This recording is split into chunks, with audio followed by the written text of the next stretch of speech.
关心的就是马耳他永居作为全欧洲最便宜的一个永居项目，它到底是不是中国人呢？适不适合咱们国人去定居呢？适不适合咱们去移民呢？到底像不像很多中介所传说中的马耳他就是一个圣地？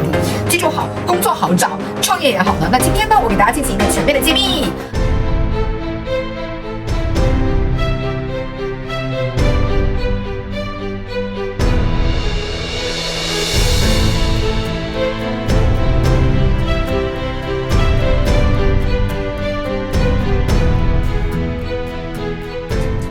好，我是拥有13年海外资产配置以及移民件的芬蒂小姐姐。我现在就在马耳他的酒店里面跟大家去录制这条视频。那大家都知道，我是从德国飞到马耳他，就想跟大家进行一个全面的一个剖析。我拍摄了马耳他当地的很多华人的一个心声，虽然大家拒绝去露面，但是大家也反馈出来了很多真实的情况。那关于马耳他呢，我进行一个全面的解析。首先，马耳他是不是整个欧洲目前为止绿卡最便宜的项目？不能这么完全去讲，因为它的前期投入的话，如果你作为买房子的话，买35万欧元，比如在马耳他岛的话，它的主岛的话，那你的捐赠费的话就只有7万欧，但如果是说你去租房的话，你捐赠费就10万欧，所以前期的10万和7万单独拎出来的确是最便宜的，但是你加上后期的维护成本，并不一定是最便宜的。大家一定要记住了，它去隐藏了后面的成本，而只是突出了前面，所以这就是在宣传过程当中的一个很大的 bug。那目前为止的话，如果是租房去讲的话，那我还没跟大家去讲呢，我是要跟大家进行一个全面的解析啊，到底成本有多高？那第一个的话就是成本问题，很多人传言马耳他在去夸大它的一个实际情况。我先跟大家说啊，马耳他是移民的一个很好的国家，只是为了拿卡，因为如果你的孩子超过2个，比如说3个、4个、5个的话，那它绝对比希腊强。因为希腊的话，他孩子到24岁的话，那他的卡就会失效。如果比如说我有3个孩子的话，我只买了一个25万欧元的话，当我3个孩子到了24岁的时候，他们都没有身份了，那我需要把我的房子过户给其中的1个孩子，那另外的2个孩子就没有身份了。如果你要想保证你的3个孩子都有身份的话，那就很麻烦，你需要买3个25万欧元。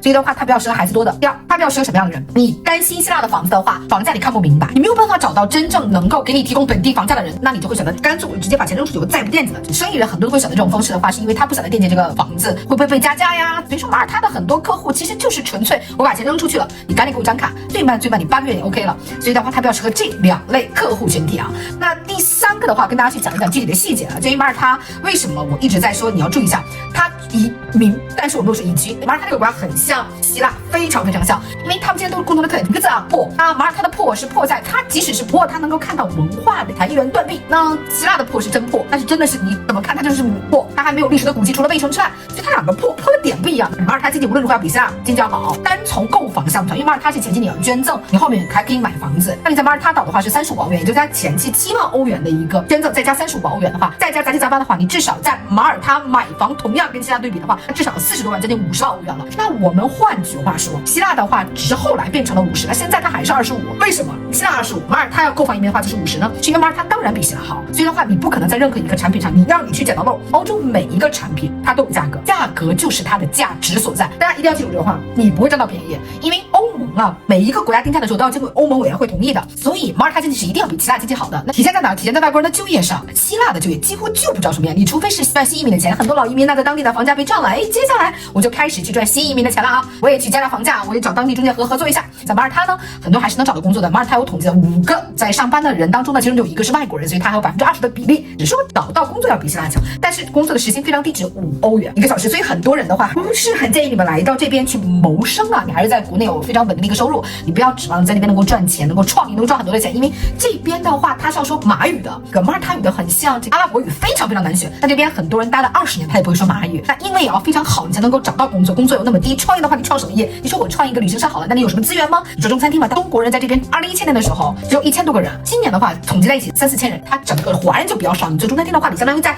本来就不是很多粥，然后你分得一锅粥，那你说你到底能赚多少钱？那大家都明白我想说什么，所以他还是比较适合在国内有稳定收入的人，所以移民并不一定移居，好不好？你移居的话，你要想一下，他绝对不会给你到跟上海一样的感觉，所以这个移居这个点的话，我觉得因人而异啊。第4个的点，它到底成本有多高？那首先的话，它有2种模式。第一种模式的话，就是你要去租房，在捐赠同样的情况下，我们都需要捐赠，只不过捐赠金额不一样。租房的话，每年的话你是不能低于1万欧元。第6年、第7年、第8年要不要租房？你要租房，国家没有明确的说你一定要不低于多少钱。所以现在的话，第一波客户的5年已经到了，他们的第6年、第7年、第8年的话，他们还是要租房的。现在的帮他解决方式在马耳他比较偏远的地方，比如说南部，尝试给他做一个5000欧元的房子，看能不能帮他成功续到卡。所以的话，它的成本是因为5年之后的话，你还有成本，你每年要交6000欧元左右的一个成本，一直维系你这张卡。第2种的话，就你干脆买个房子，因为很多人在这边带孩子来去定居的话，是为了他的教育，他是英联邦，他曾经被英国统治过150年，所以的话这边的教育的话，很多人都说还是不错的。首先啊，马耳他也好，希腊也好，他们的教育差不了太多，每个国家它都有自己比较好的学校。普遍来讲的话，肯定是马耳他整体的教育比希腊教育要好很多。它是受英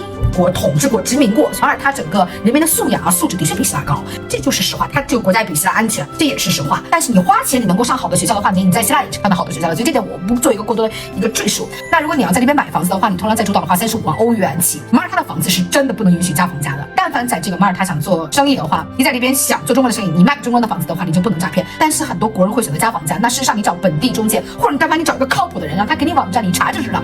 所以马耳他的整个房地产市场真是欣欣向荣，它不是希腊虚假的加高房价。所以的话，在马耳他买房子，我觉得不妨是一个非常好的一个点，因为房地产市场是非常好的一个房地产市场，而且不允许加房价啊。然后它正常的话给中介零用金也非常低的啊。如果你再买一个房子的话，你的投入会在35万欧元，再加前期的成本的话，那其实你的成本的价格，这个总体价格会到达40多万欧元。因为马耳他是值这个价的，所以大家要考虑一下它的成本，并不是前期的这种成本这么低，你要综合考虑。作为一个生活规划的话，你是要长期去考虑的。那第5的话，我们可以对比一下马耳他跟希腊。那马耳他入籍的话，它需要15年的时间，为什么？因为马耳他本身有国籍政策，它国籍是100万欧元就可以拿到它的国籍。那为了保护国籍的话，那马耳他的绿卡转国籍就会变得其实要比其他国家要难，它需要15年，当地区重版案例才能拿到国籍。那15年是不是一个固定的年限呢？并不是。在10年前的话，那马耳他是13年拿国籍，马耳他是每2年一变，我是13，我是10年，我是15年，它反正是需要你居住时间比较久。那所以在这块的话，它没有关于马耳他语的一个考察，你只要居住满移民间就可以了。所以马耳他拿到国籍并不是那么容易的一件事情。所以说马耳他比较适合什么样的客户呢？第一，你就是纯粹一笔捐出去，你不要惦记的了啊。那我去比较适合生意人，我把它扔出去不惦记的直接拿，非常快，一家还是4代，而且呢孩子越多越好，容易选择马耳他比较好。第二个的话就比较适合什么？大家直接就过来去移居。那我买房子的话，我不会被过多加房价，这样的客户是完全 OK 的。但不适合什么样的客户？不适合你有一个梦想，我是可以在这边发家致富，找工作能挣到很多钱，这类的客户我觉得你就在国内待着其实就蛮好的，因为它不现实。